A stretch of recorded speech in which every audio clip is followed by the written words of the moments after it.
Buenos días a todos.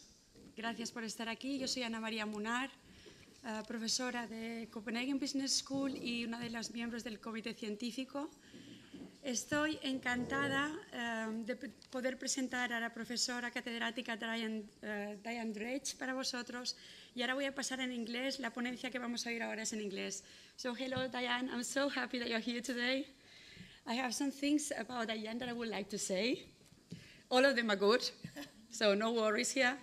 Dianne is a professor of tourism and tourist planning at Aalborg University. It's a Danish university, but she's originally from Australia, has a large experience in tourism, and she's one of these seldom academics that has as much practical experience as academic experience.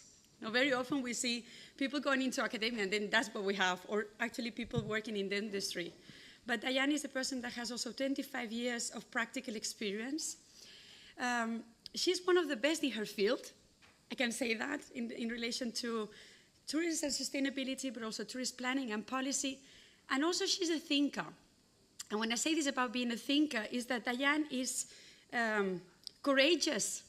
So I think one of the beautiful things that we're going to listen to today is, besides giving us an overview about what the sharing economy is also some critical perspectives and opening our minds to how can we conceptualize, how can we imagine and understand what is this phenomenon. So welcome, Dianne. Thank you so much for being here. Thank you.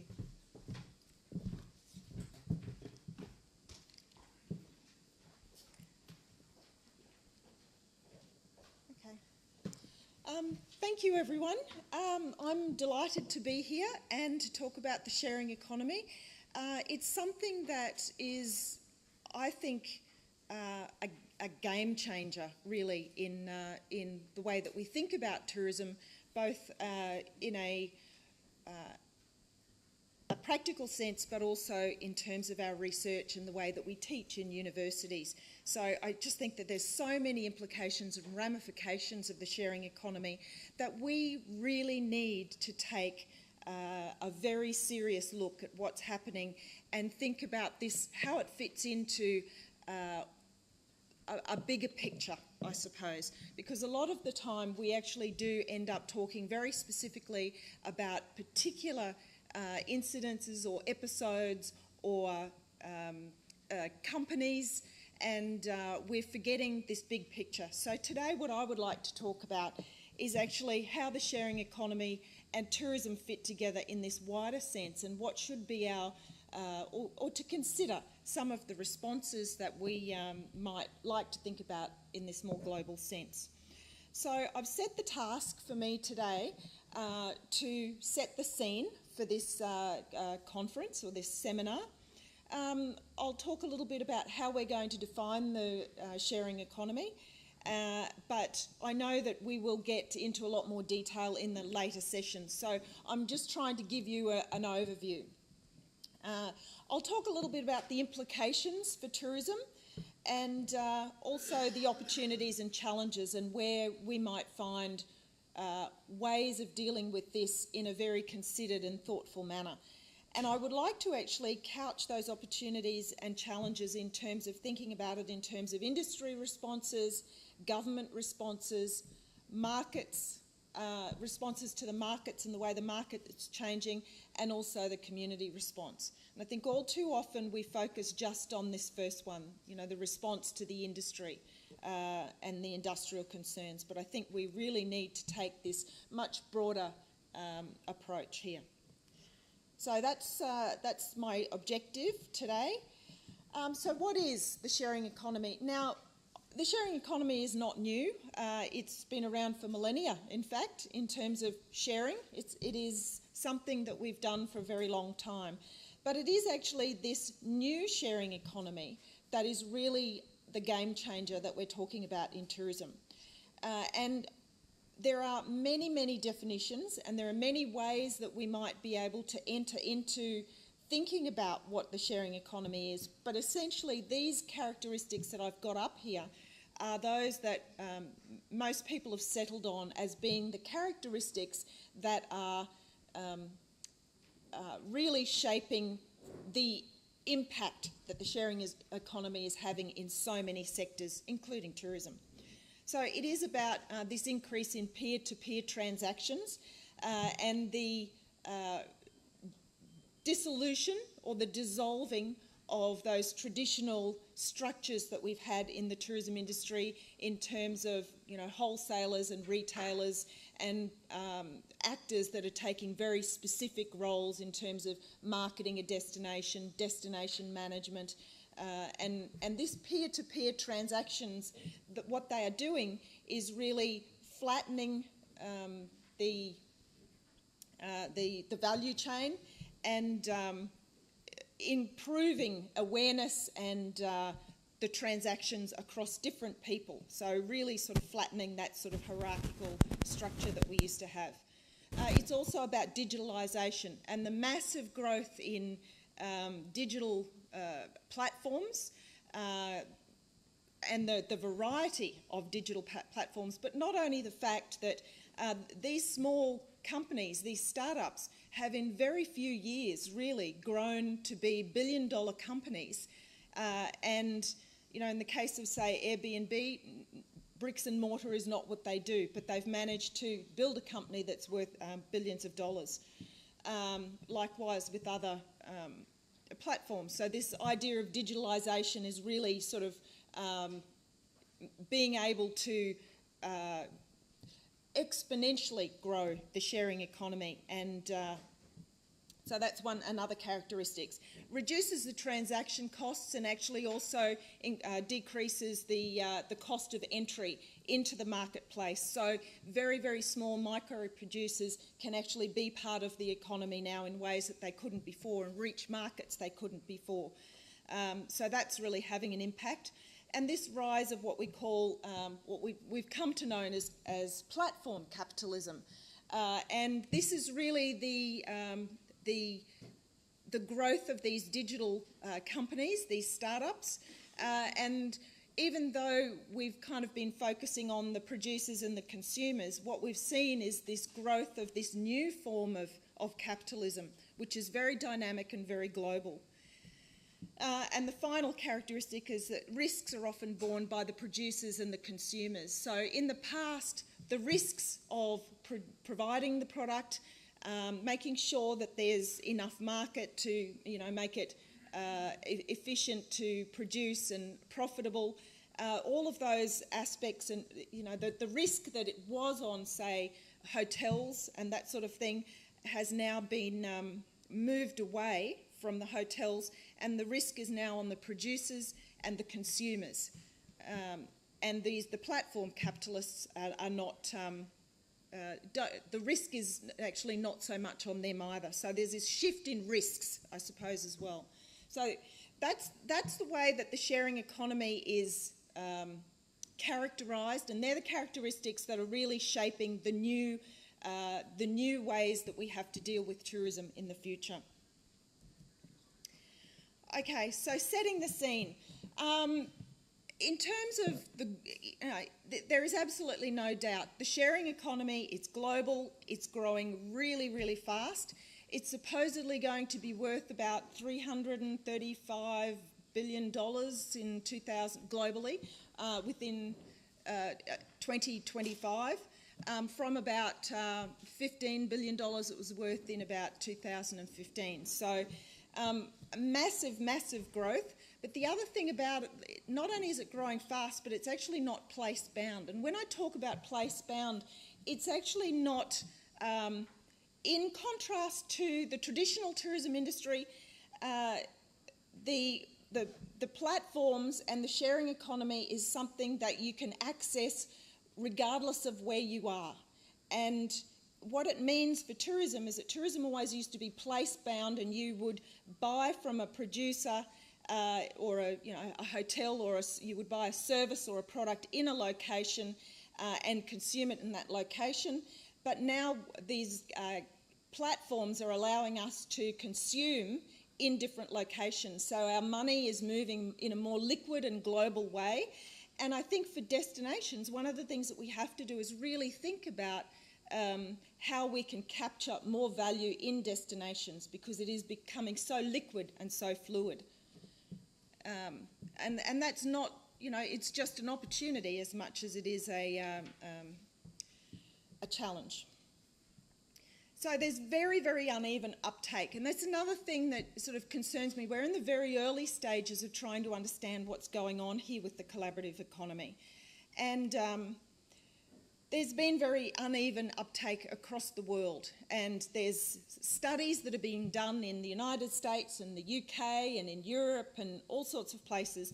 We know that, for example, in Europe, Spain, Estonia, Portugal, Greece, Italy, are all countries that are really embracing the sharing economy much more rapidly than many other countries. And I give the case of some of the Scandinavian countries, Denmark and Sweden, for example.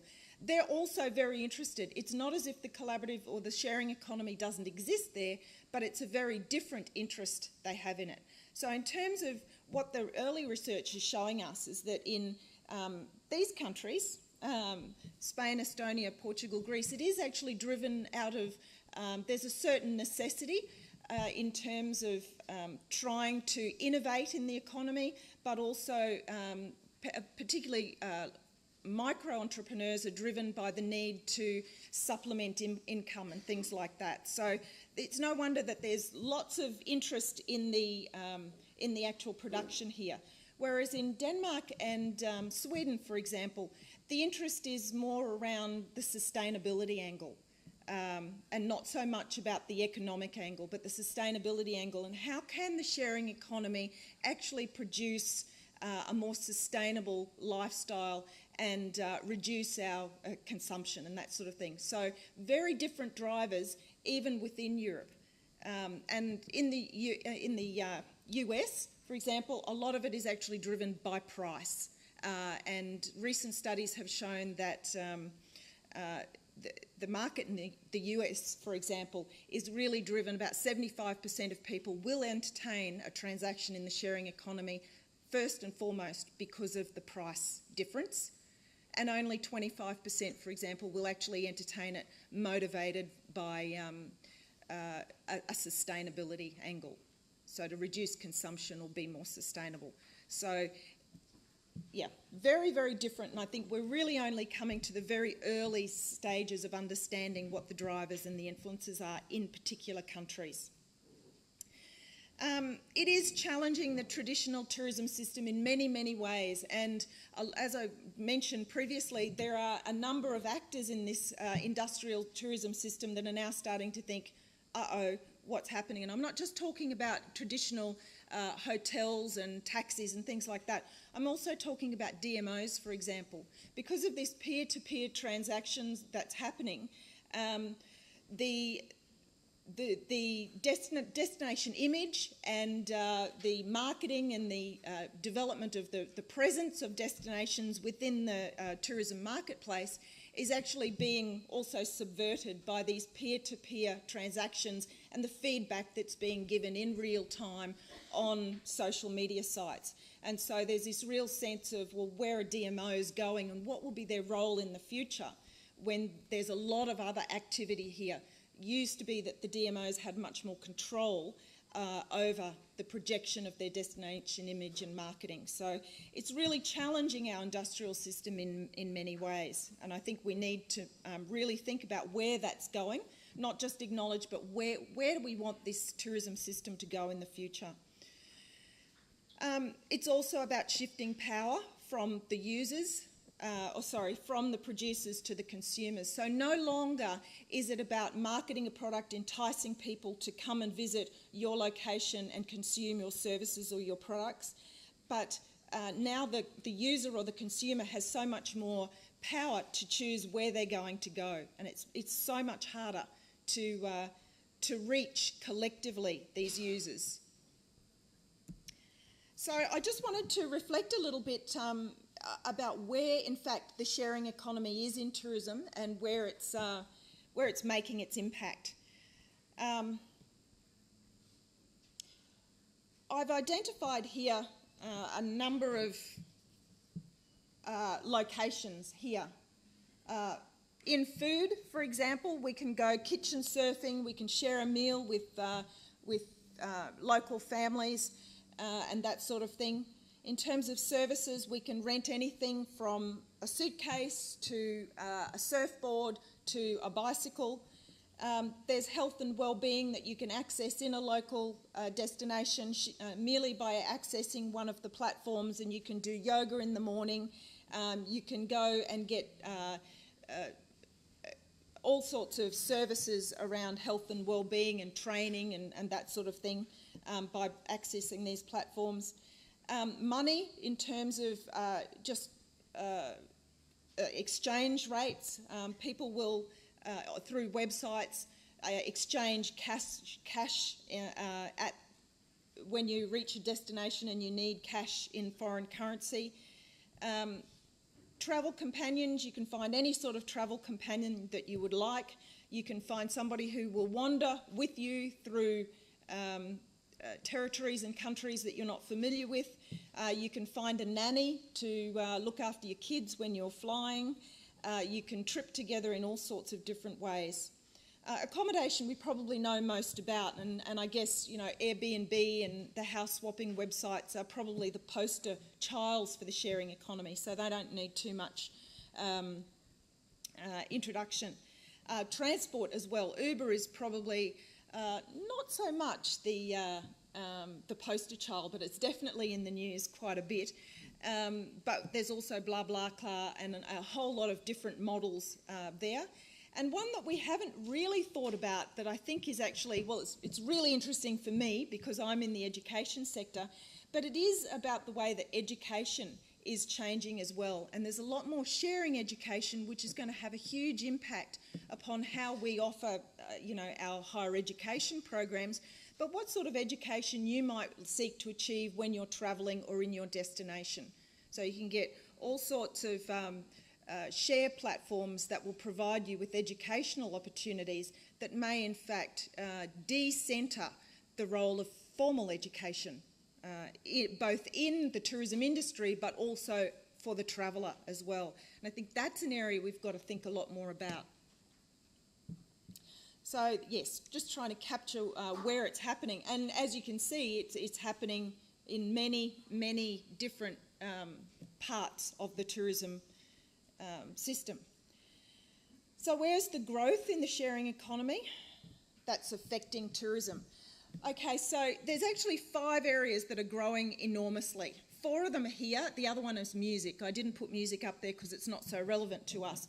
But the 4 areas that really are receiving the most growth are financing or staffing and tasking type sharing activities, accommodation and transport sharing.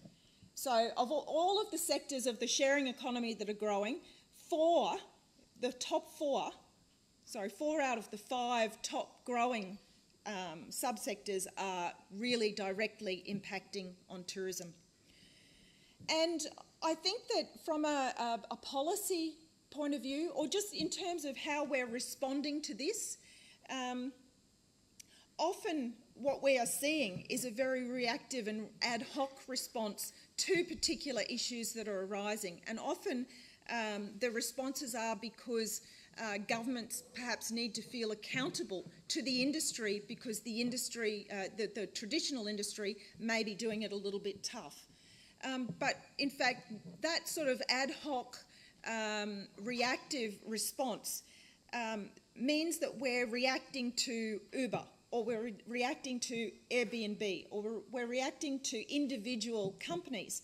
And I think that actually has taken the lens off us really needing to deal with this, the sharing economy in a much more holistic sense. And so what I'm suggesting is that we actually need to think of our responses in terms of what are we going to do to and for industry, what should government be doing, what should their priorities be doing, how are we going to respond to markets and those changes in the markets, and how we're actually going to respond to the drivers in the community and the shifts in the community towards using the sharing economy. So I really think that we need to think about it on this bigger level. So I'm just going to go through each of those very quickly. But in terms of identifying the challenges and the opportunities here. So in terms of the restructuring of the industry, as I've said previously, we've got this vertical value chains in the traditional industry that are actually dissolving, and it's in its place we're getting this peer-to-peer exchange, which is expanding the horizontal value chains. And in that way, it's becoming so much more complex, and the relational characteristics are much more difficult to not only understand, but to maintain a level of control over, so that we might be able to have an industry that we can effectively market and develop products in. So it's just this, I guess, dispersion of control and responsibility for the development of tourism. And we also have these new players, mostly what I'm calling the platform capitalists, or the new startup companies that are going from strength to strength, and the value of their companies are becoming so significant, and they are really pushing out the front of what should be done and what needs to be done to address the sharing economy. And so a lot of the time these platform or these companies are also developing policy. A lot of them now have got policy arms and research arms, and they're the ones that are actually driving a lot of the policy discourse. They're probably more ahead than government in a lot of respects. So there's this whole sort of restructuring of the industry going on. Tourism businesses are either in it and finding opportunities and actively, entrepreneurially embracing the way that they can transform their businesses and increase their access to the sharing economy and all of the consumers that are in that sharing economy. There are some businesses that are out and just say, no, it's not going to happen. I can't see how we can adapt, and they're out of it. They've chosen that. And there's other companies that are waiting and seeing. And it's exciting to see the ones that have jumped in it, and particularly a lot of the traditional companies, hire companies, for example, and even hotels that are now starting up their own platforms to try and get in and compete. And I think what is more worrying is that there's quite a lot of companies that are actually waiting and seeing. And whilst that's a good sort of risk aversion strategy, I'm not sure that this is ever going to go away. It is actually something that is, it's like a rolling ball. It's getting bigger and bigger, and waiting and seeing is inertia, I suppose. It's also driven by warm and fuzzy words that are really quite difficult for the industry to counter. And some of those warm, fuzzy words I'm talking about, it's more responsible, we can have authentic relationships, it's sustainable. And even though, from a research point of view, none of these attributes have actually been studied, and there's been a proven link between the sharing economy and that it is more sustainable, it is more authentic, or it is more responsible. The jury's out. We don't know that. But nevertheless, these are the words that are being used, and they're very difficult for an industry to counter. And so what we're actually finding here is that all of the old rules about how we understood the sharing economy, the traditional economy to work, are being thrown out. We are now rethinking the role of DMOs. We are now rethinking the role of the governance structures in destination communities. And our understandings about how the industry used to work in terms of, we've got wholesalers, we've got retailers, we've got consumers out there that we have to market to. It was all a very solid, very sure framework that we had about the way that tourism was working. And now those understandings are obsolete. And I'm not sure that we've actually got anything to replace it yet. We've got a lot of information about how fast the sharing economy is growing. We've got a lot of information about particular companies and their impacts, but we really don't have anything to replace models or understandings or concepts of how our industry is going to change. So we really need to think about that. And I think that's partly the role of government and policy, but it's also, an industry responsibility as well to work together. The economic implications are absolutely huge. When you think about the logistics or the logics, the economic logics behind the sharing economy. So if, for example, we are using our idling assets more effectively, we're making things less expensive. That will put downward pressure on prices, and that will also put downward pressure on inflation. So there's about the sharing economy that actually might be not a bad thing. But the other side of the coin is that the sharing economy has often been aligned with, or it's been talked about in conjunction with this idea of it being a disruptive innovation. But a disruptive innovation is one in which an old idea or an old part of the industry is disrupted, and in its place a new industry or something replaces it. So what I'm not clear about now is what is actually replacing the old traditional industry that we had. We talk about the sharing economy, but we still haven't really got any clear idea of what this disruption, innovation is leading to. And in terms of, for example, employment, that's actually quite a serious issue, because even though we're talking about the sharing economy being something that will become more sustainable, it will keep costs down, it will give consumers more choice. These are all good things, but it's actually not clear whether it will generate employment. And after all, we have an economy that needs, is based on, and the discourse behind our current economic model is to fuel growth so that we can generate employment and increase well-being. So we need to know that the sharing economy will actually produce jobs and employment if this is the way to go.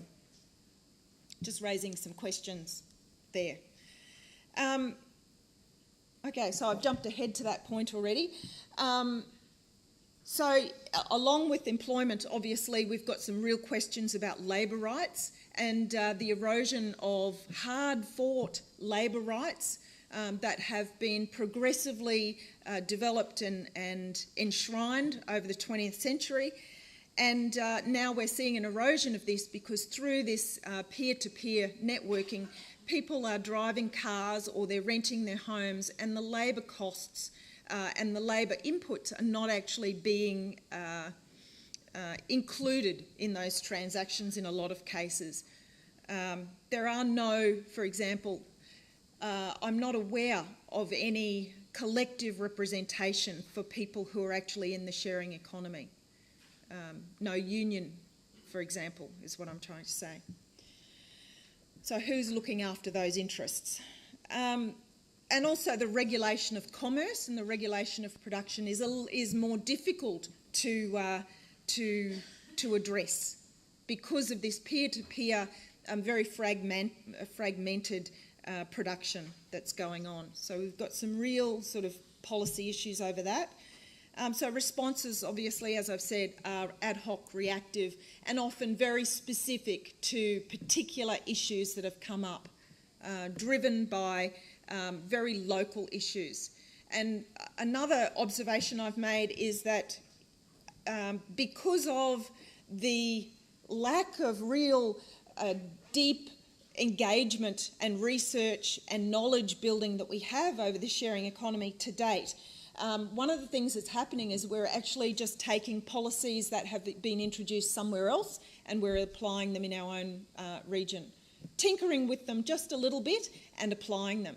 And I think that's actually really quite dangerous, because one of the things that I said earlier was that there's lots of different drivers in terms of the way the sharing economy is being taken up and embraced in different countries and different regions. So if you're taking a policy approach that was developed in New York to deal with their particular issues, it may not work as well, in a different region or country.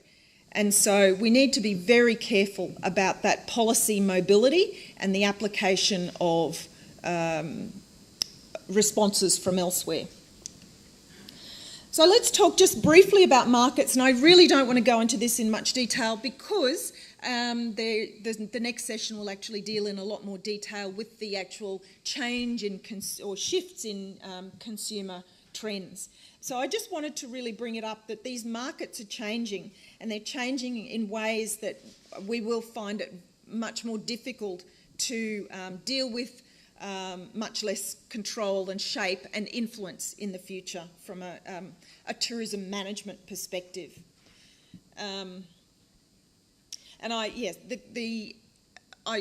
When I was preparing this slide, the contrast really got to me. I was just recently in Iceland, and I swear, Anna, she's like a national Icelandic treasure, because on the Airbnb website, she gave a lovely woolen blanket to a young couple who stayed with her, who'd planned to get married, and she helped to arrange the wedding for them. And after I read that, I just felt I wanted to go and search out Anna too. So it's a very, very effective way of building brand and image and awareness and a driving force to go and meet these particular hosts.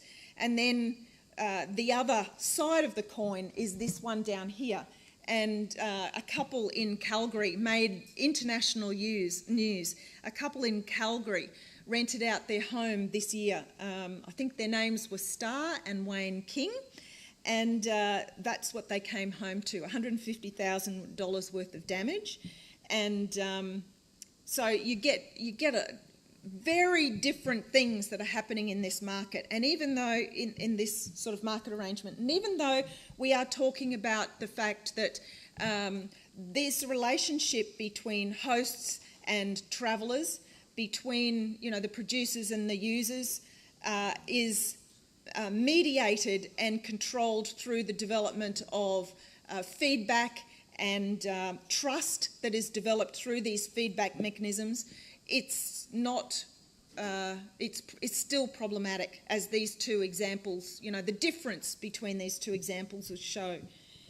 So regulating the production and the commerce on these digital platforms is very, very difficult. I imagine that actually the cost to the local authorities in Canada, when they came in and they had to get hazmat teams to actually clean up for a couple of weeks after this incident here, I imagine there's a public cost to that as well. And the final point there is about protections in safety, privacy and ownership. And all these sorts of issues are coming to the fore, particularly because governments, for example, are finding it very difficult to regulate, and particularly without the good information, there's a real problem of how they can actually regulate. So in the case of New York, they had to subpoena Airbnb to try and get some records so that they could better understand what was going on. But I don't have so much of a comment over that, but I think the issue that there is privacy concerns, there is issues about where that information goes, and information on these sharing platforms. I think we need to really think about how this is going to pan out over the long term as well.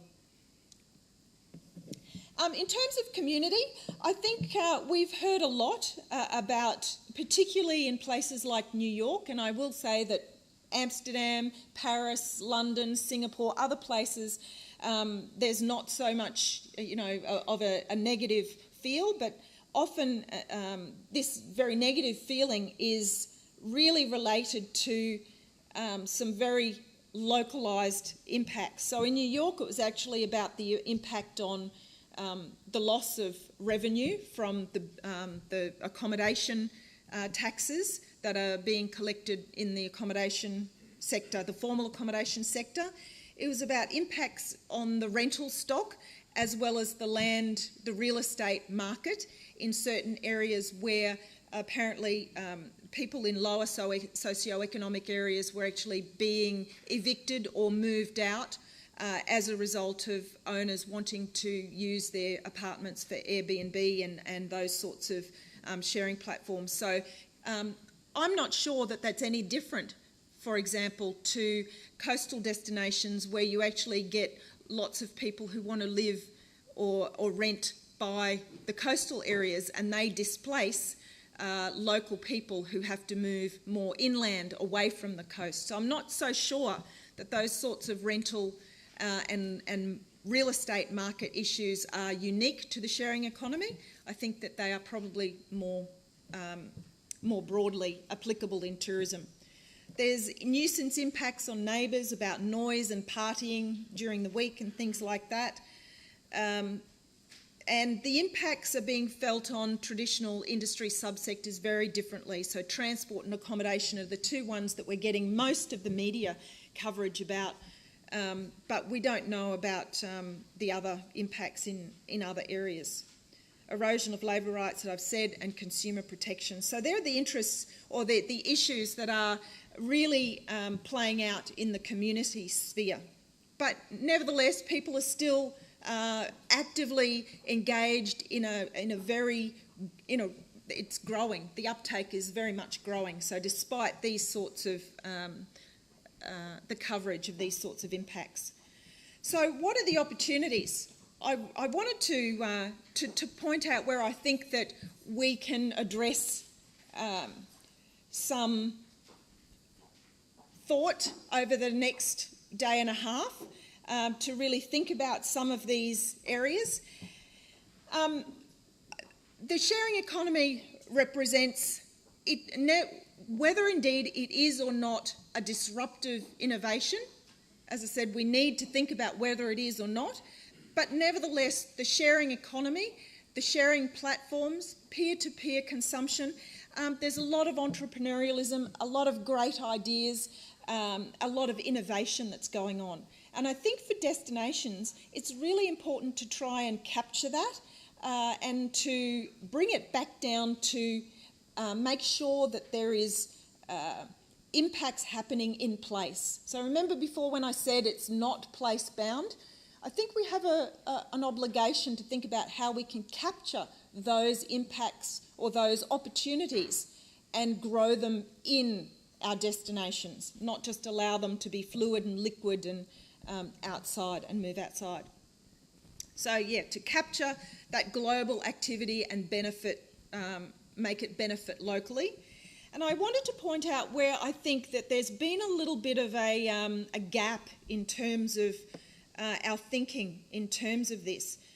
Entrepreneurship happens in a number of different areas. And when I was thinking about the sharing economy, there's obviously subsistence or necessity entrepreneurs who are really just in it because they need to supplement their income. But there are also transformational entrepreneurs who are thinking about new ways that they can connect new markets with their traditional business and into new markets. So they're really transforming their businesses. We have social, civic and community entrepreneurs who are thinking about how they can access new markets to bring and leverage social benefit back into their local communities. We have intrapreneurs. Intrapreneurs are people that are working within their organisations, within government, within